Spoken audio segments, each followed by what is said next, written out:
don't have to party to have fun, you see. I got different hobbies, and that's all I need. Some say life is boring, but I disagree.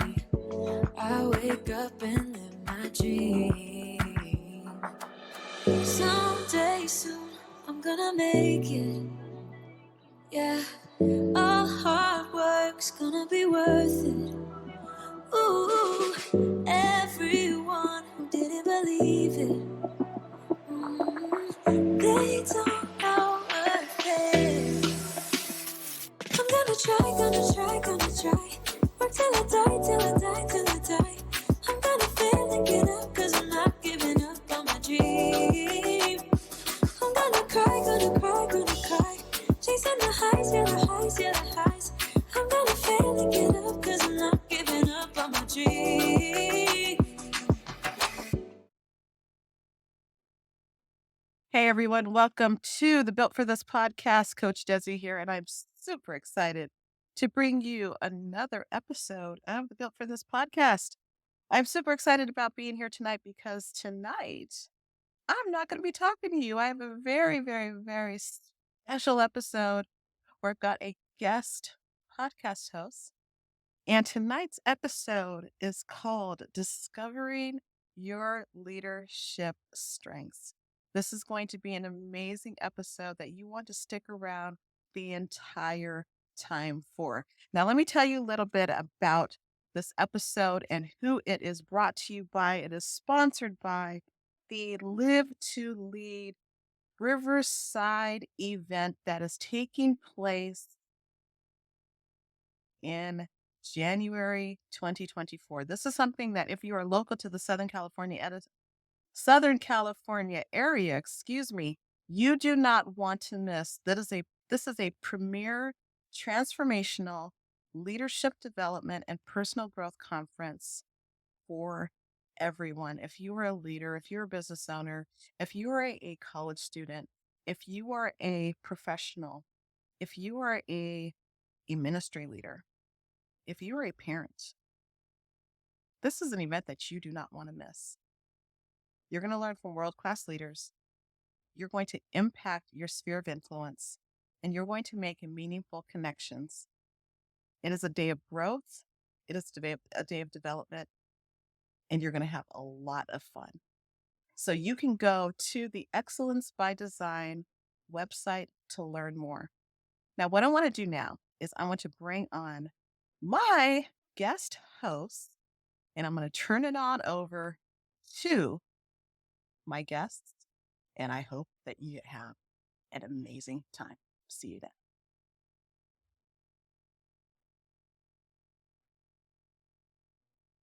Hello, everyone. I am Bernice Goldsmith with the other side of Yes Coaching and Consulting, and I am your host for today's podcast.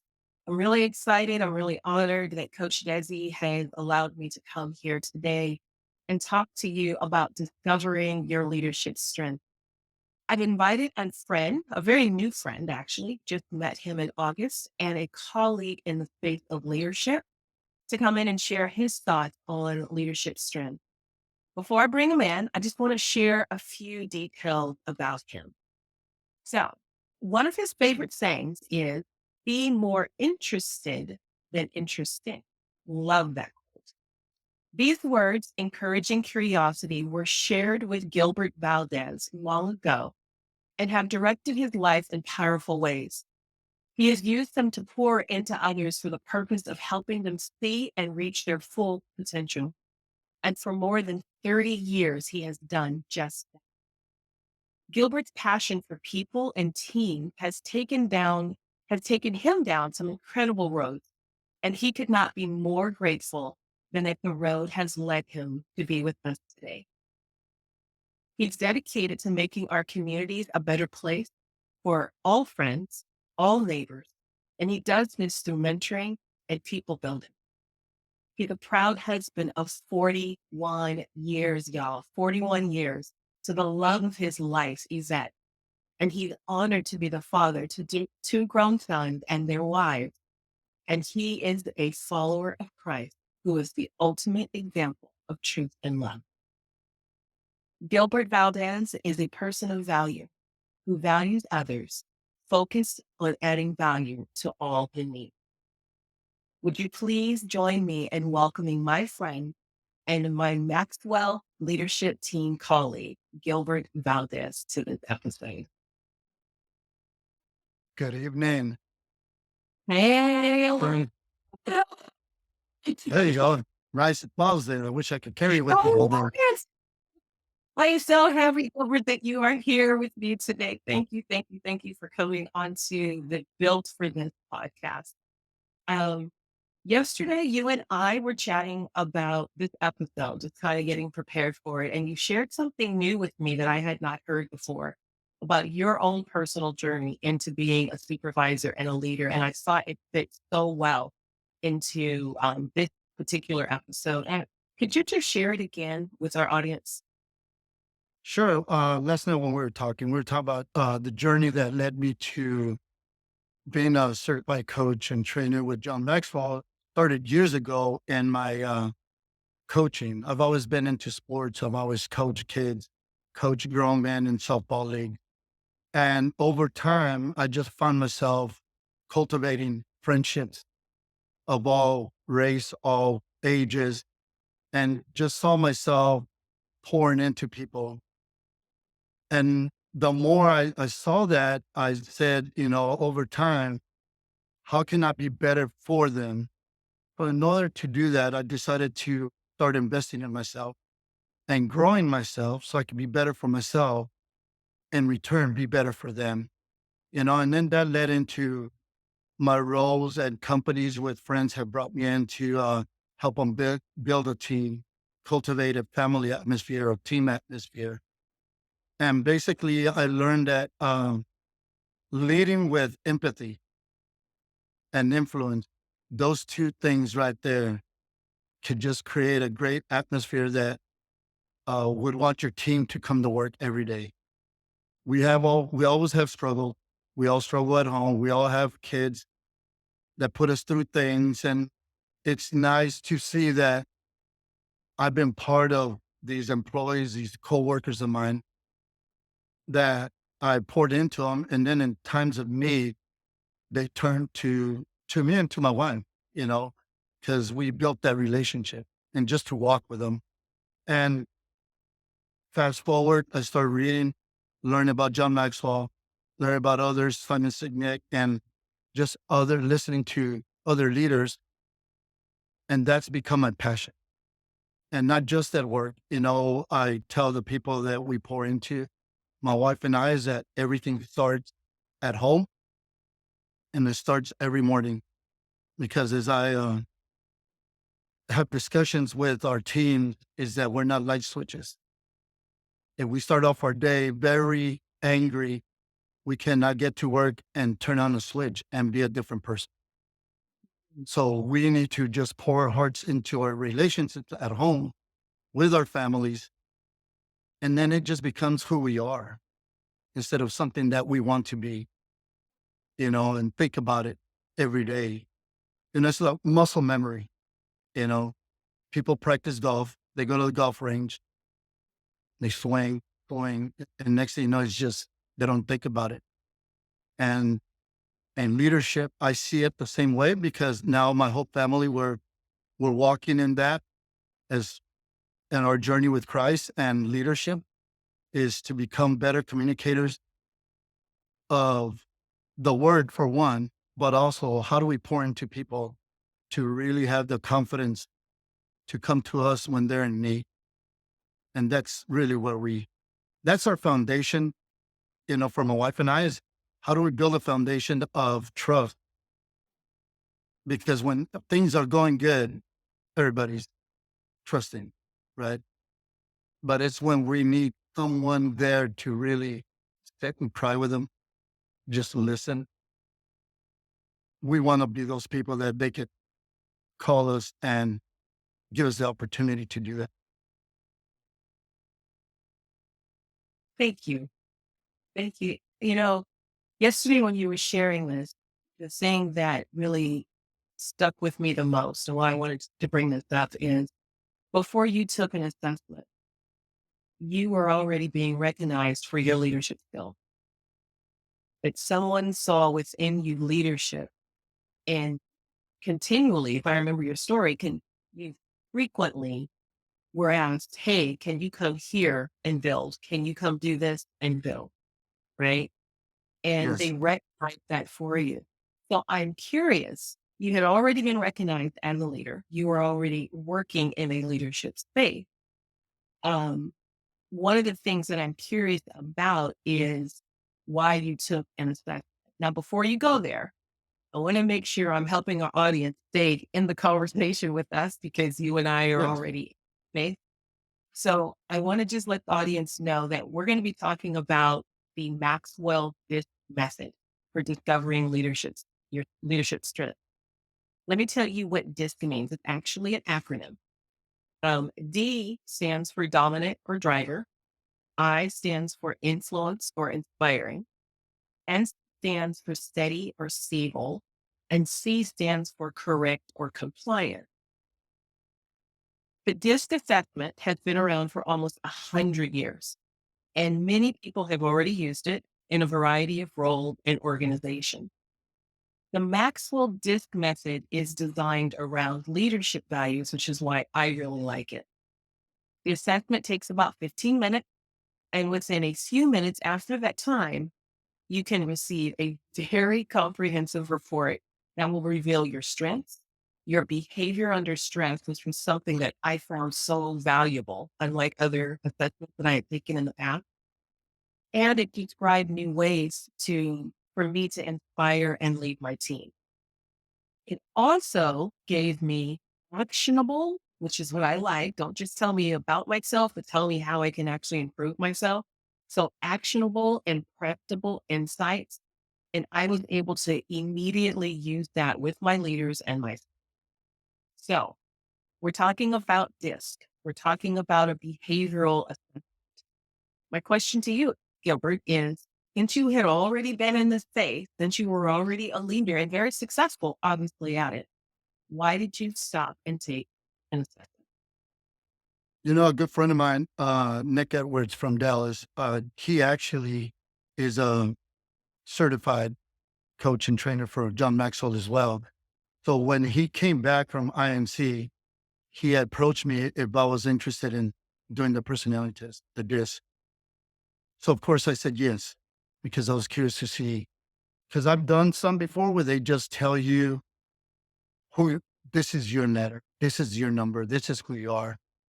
But what I'm impressed about this DISC is that it tells you who you are and who the other letters are and how to get along with those letters, right? With those people, with the other personalities as well.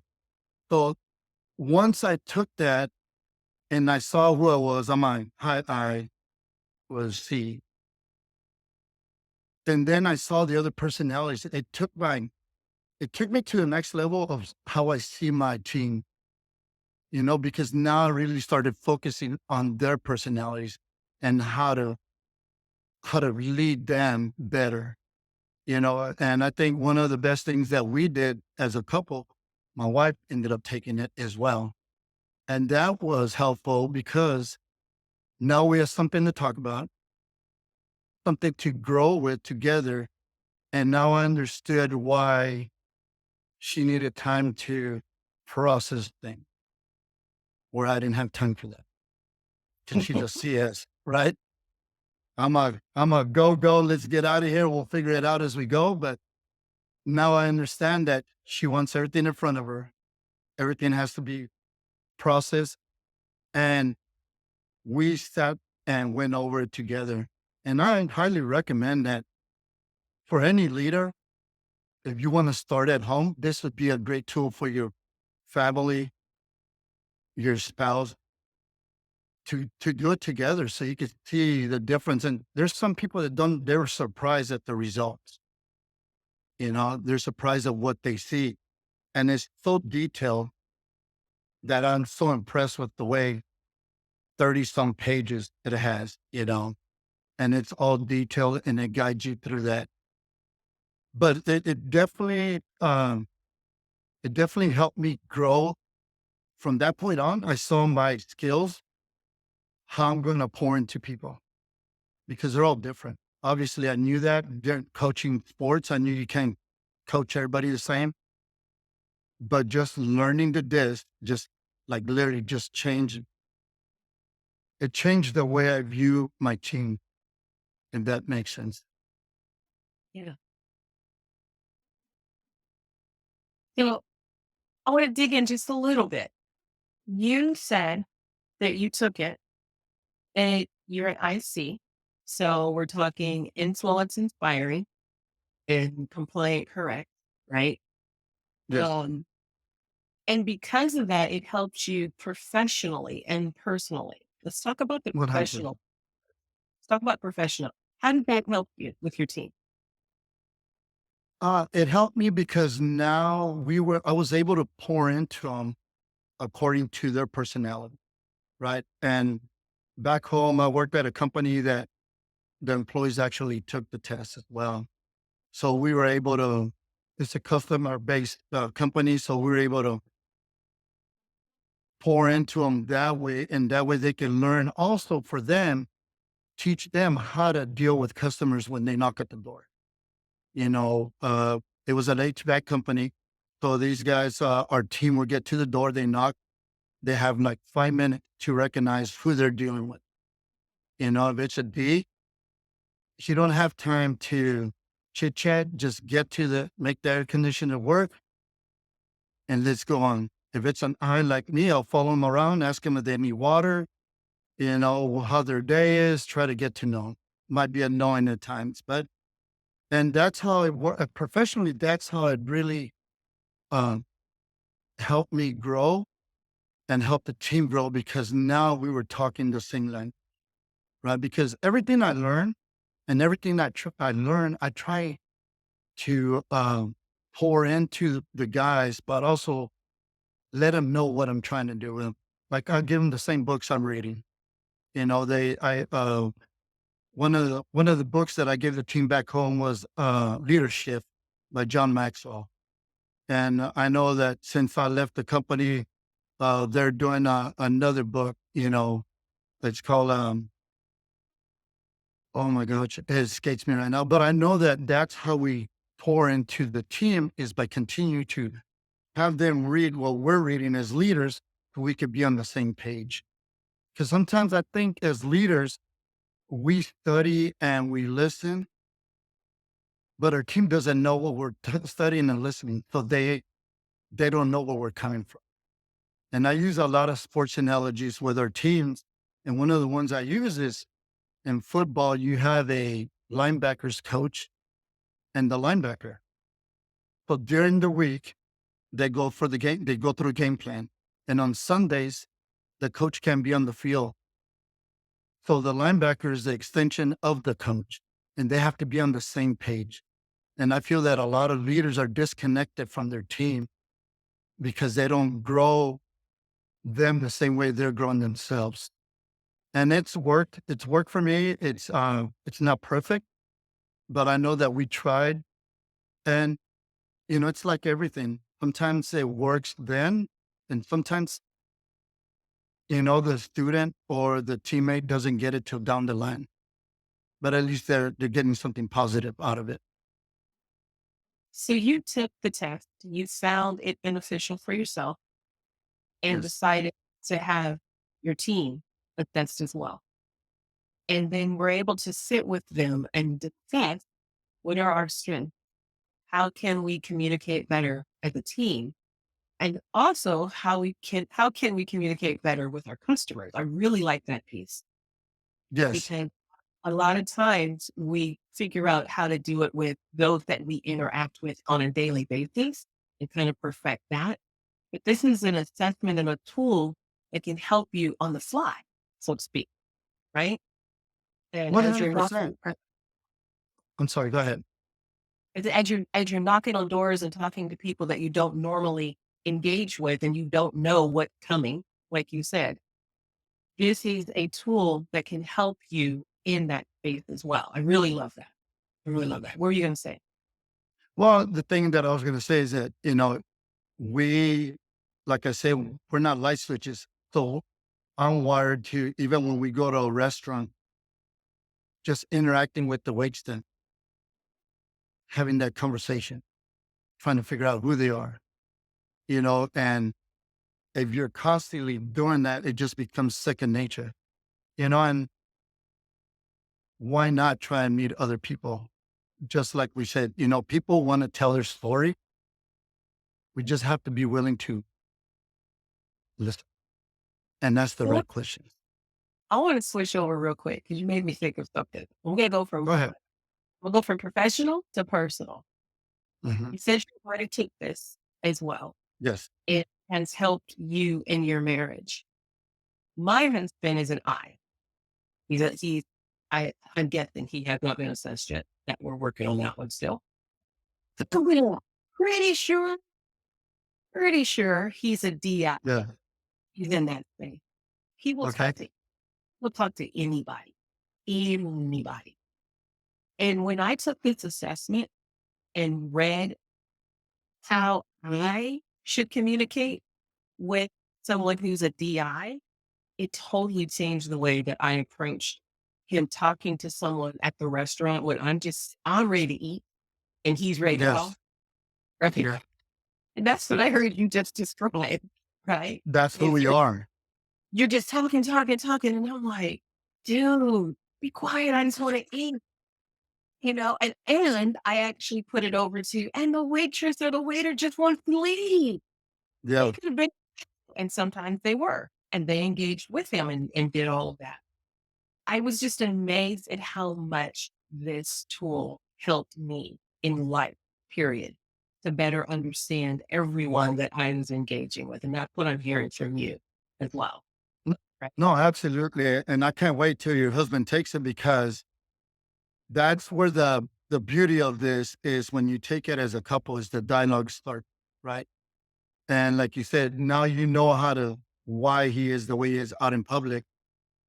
And once he studies this and he sees who you are, that'll open up set up some light bulbs. Oh, that's why she's like this, and, like I said, we interact with a lot of people, and through that, we've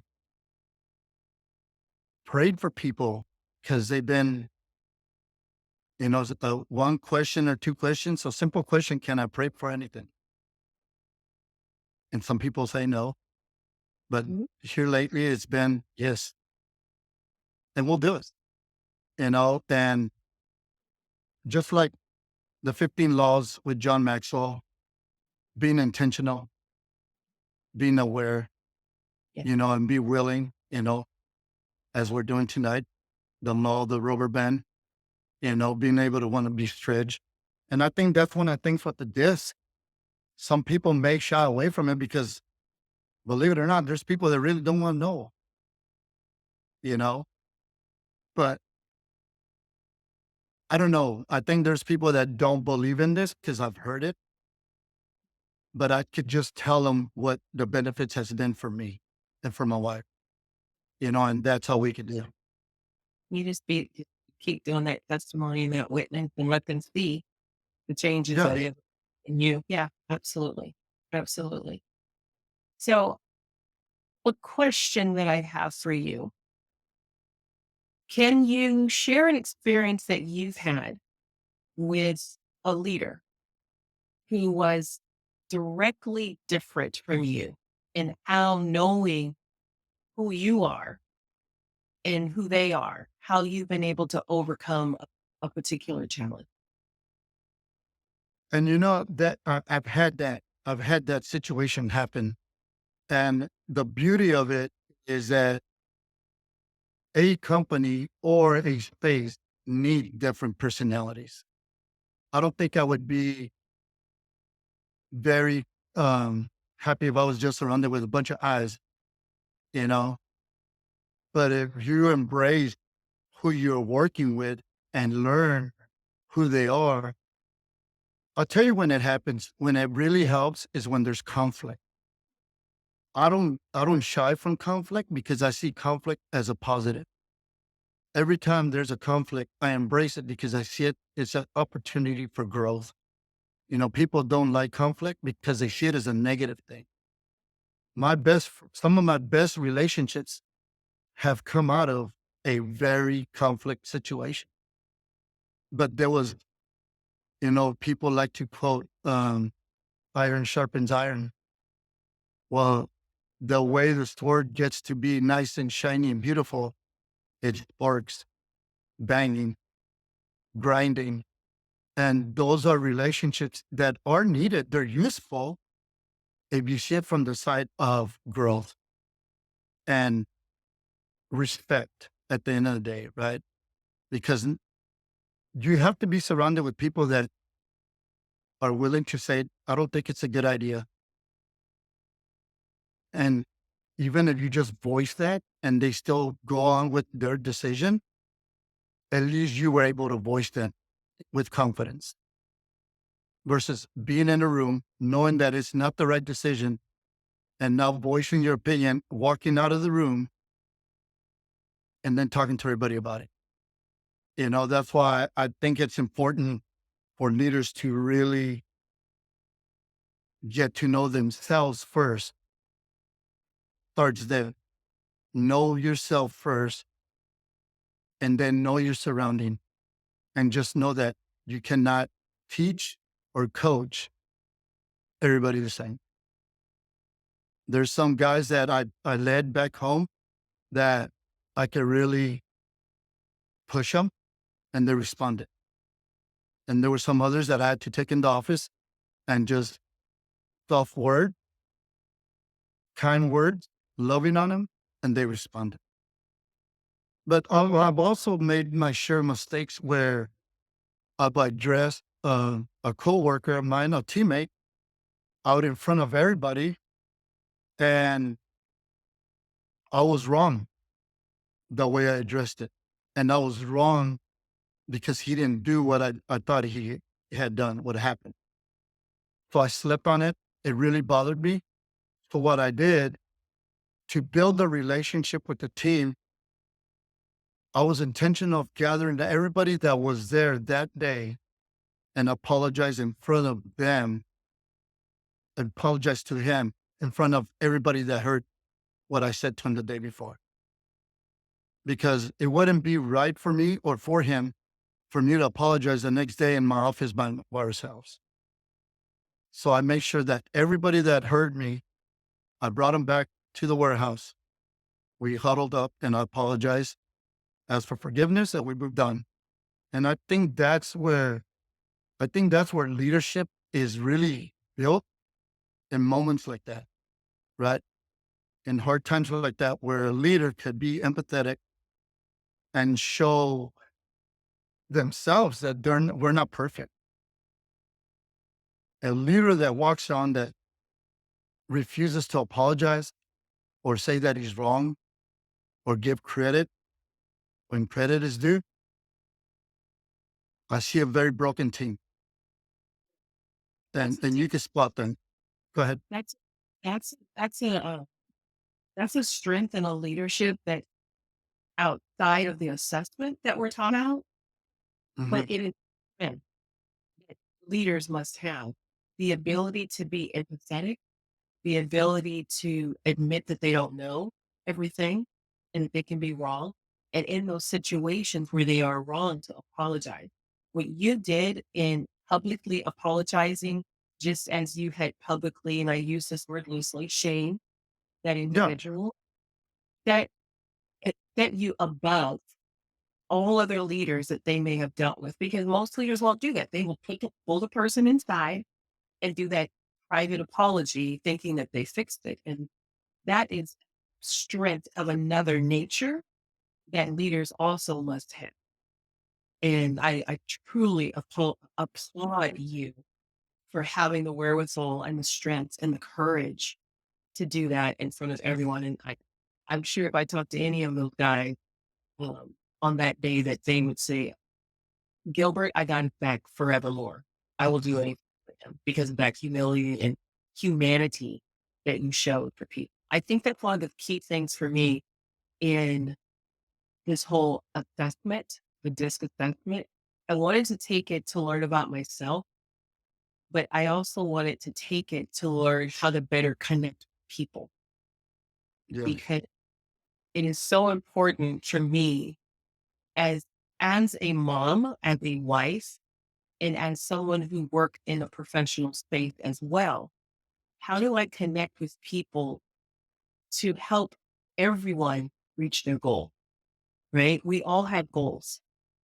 How Yes. do I connect with them in a way to help them reach their goals? And is left to my own device and figuring it out on my own. Sometimes I was good at it and sometimes I wasn't. Yeah. And what the assessment has done for me is shown me how to do that, how to do it well. Not Yes. just do it, but how to do it well. Right. And I also realized that the I think we talked about this right before the show, the pre-show, is Sure. the leadership hat that many people are taught. Like you have to be that bold person, that courageous person, that in your face person, as what be, as when people would look at the disc, if you were to just look at it without taking an assessment, they would go, "Oh, someone who's a D, that's the person who's going to be in charge, right? The Yes. person in an emergency is the first person to stand up and run out. The firefighters, policemen, they're the ones that are going to be the leaders. But leaders come in all shapes and sizes. Leaders come in all four of the leadership styles and personalities, the behavioral competencies that we, and it's so important that we as leaders recognize that even though I'm a leader of this space, that there are leaders that are not like me within my team or those that are, above me. And one of the things that I have tried so hard to do is to recognize those leadership abilities within the people that are different from me and to place myself in spaces that will stretch me because Yes. I have to work and collaborate with people whose styles are different than mine. I currently have a boss who is very different from me. And I am learning how to understand him. I go back to this assessment and say, okay, Yeah. I'm an SC. Let me understand how to work with his style. And I've been using tools within that report, speaking point, even if you want to say, and I kind of Yeah. like interject them to see, is it really going to work? And I'm telling you, Gilbert, it works every single time, every single time. The biggest thing that I had to do was humble myself Yes. and say, just because he is that way doesn't make it wrong. And I'm not right and he's wrong. It's just two different ways of communicating, and we have to figure out how to bridge that gap. And I think that's the key, right? Learning and accepting that we're gonna work with different personalities and how do we coexist. And I think one of the things that, like the job that I have now where I'm at, I'm not in a leadership role as a title, but I love my role there because I'm still pouring into my coworkers, right? I'm still doing the same thing. There's a book that I read by John Maxwell. It's called The 360 Degree. And that book talks about that anybody, it's like I used to tell my team, everybody is influencing someone. Even a follower has a follower. Cool. How do we are intentionally trying to lead others? And I, w- I'm okay where I'm at now because I don't have the title as a leader, as a supervisor, but I love my role because I'm with the team, helping them grow. And like I said, like you said, I threw little nuggets, share little quotes. Next thing you know, I'm sharing a book. We're starting to read things. We're starting to listen to things. And I've only been in that company for 7 months, and I'm already I enjoy my role right now where I'm at because it's a new challenge, because it's a new community, a new state. We moved from Texas to Florida, and I love where I'm at. And every day I get up and I pray to God, today, how can I pour into? Because there's always an opportunity. There's always an opportunity for leaders to pour into someone. We just have to be intentional and to be aware of, nowadays with technology, and I see it probably more in the corporate world where people are walking around the facility with their face or their head down, looking at the phone, checking emails, and they bypass three people and don't even acknowledge it. One of the things that I tell these guys, and I think I heard it from Simon Sinek, where they were given this class in college, and there was a week, and the whole week there was a lady cleaning around the students. And on Friday they took a test. The final question was, what's the name of the lady cleaning this place all week? Some of them got it, a lot of them didn't, because we weren't intentional of trying to learn someone else, to be interested in someone else, you know? And I think that's part of leadership. I've always seen, I think the title leadership is used loosely at times, because people have the title, but nobody's pouring into them about how to grow them into a leader, to build a team around them. And it's hard. It's hard when I see it. And I've gone into places and I see, I've been surroundings and I can see what's going on. All you need is about 10, 15 minutes to talk to an employee and they'll let you know. Let me ask you a question. We're gonna start wrapping this up. Yes. Um, why would you encourage someone to take the DISC assessment? What would be the point someone doing?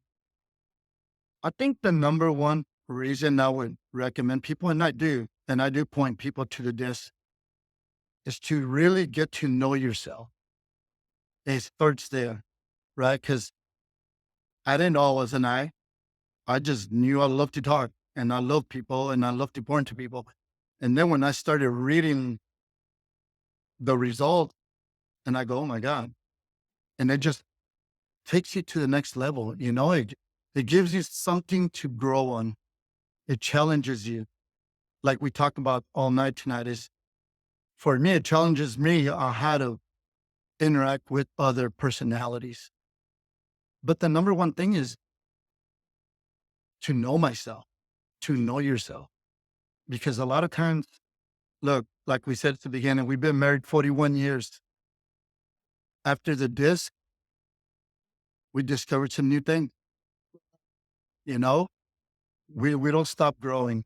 And this is a tool that my wife and I have used to grow, to continue to grow, because now she's in a role of mentorship, leading women at Bible studies and just pouring into women here in Florida. And I'm proud of her because now, she was at IMC. Now she wants to go back and get certified herself, because she reads the content, she reads the personality test, and she sees value in it.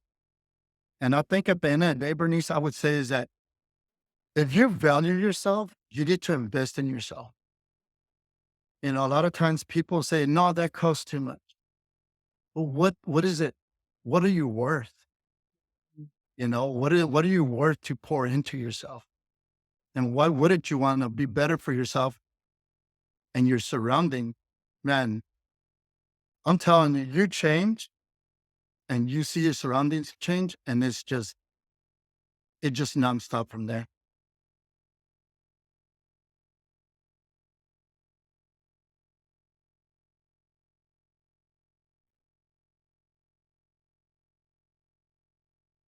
I can't hear you. I'm sorry. Great. I don't know how it was. Sorry about that. It's Yeah. okay. I just said it. I said, so what we're doing is the reason why we do it is to grow ourselves, to Yes. become better people, to add value, right, to yourself so that you can then go and add value to other people. I love it.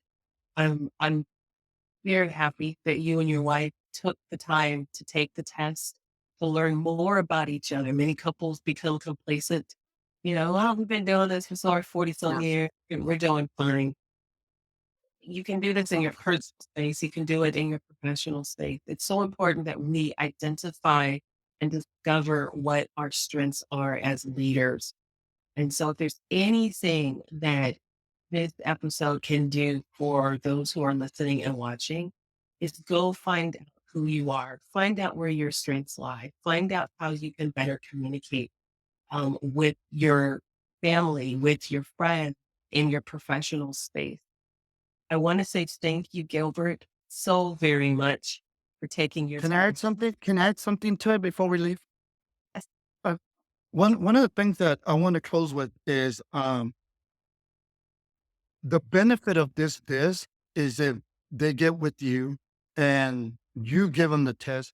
I highly recommend that they schedule a couple of meetings with you so you could help them walk through this, right? Because if my friend back home, Nick, would have just given me the result and sent me on my way, what now? Okay. But the beauty of it that I sat with him a couple of sessions and we broke it down. He broke it down for me because he was familiar with it, right? He's the expert in this and he studied it and he's certified in it.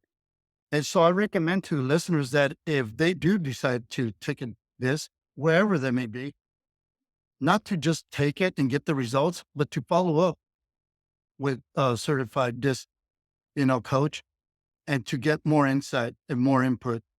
And that's where the change comes. And no, I did not pay him to say that, y'all. No, no, I truly believe it's a game changer. It is. I thank you for bringing that out because truly you can take the report, you can read it, you can discover a lot of things about yourself, but having someone who's certified to explain it to you, guide you through it, just takes it to another level. Mhm. And thank you for that. I really appreciate it. Absolutely. Gilbert, I just can't tell you how much I appreciate you doing this.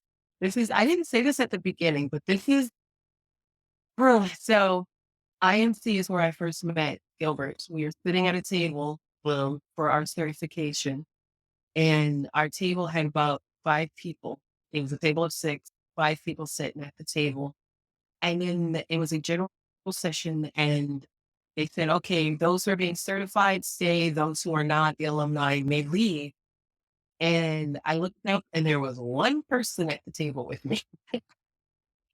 And an SC, someone who's just sitting in the back and just being chill all by herself. To see only one person there is kind of like, oh gosh, I don't know how I'm going to do this. Well, it happened to be Gilbert, who is a high I. And he's like, oh no, we got this. We're good. We're Yeah, fine. And he made oh my gosh. She put up the picture of us. there it is. There's a picture. He made that experience amazing. He made fun. Yes, And we just had a blast. And so he's just dear to my heart. And I just want to say thank you so much for making that experience a great one. Thank you for coming on and making this episode a great one as well. I also want to thank Coach Desi for allowing yes, me to host this episode of Built for This. And I also want to thank Live to Lead Riverside for sponsoring this episode. If you are interested in learning more about Live to Lead Riverside, um, there is more information that Coach Desi is going to put online for you. It will be held January 19th, 2024 at La Sierra University in Riverside, California. It's going to be an amazing event. You don't want to miss it. I look forward to seeing you there, and I look forward to seeing you on future. Take care, everyone. Thank you so much.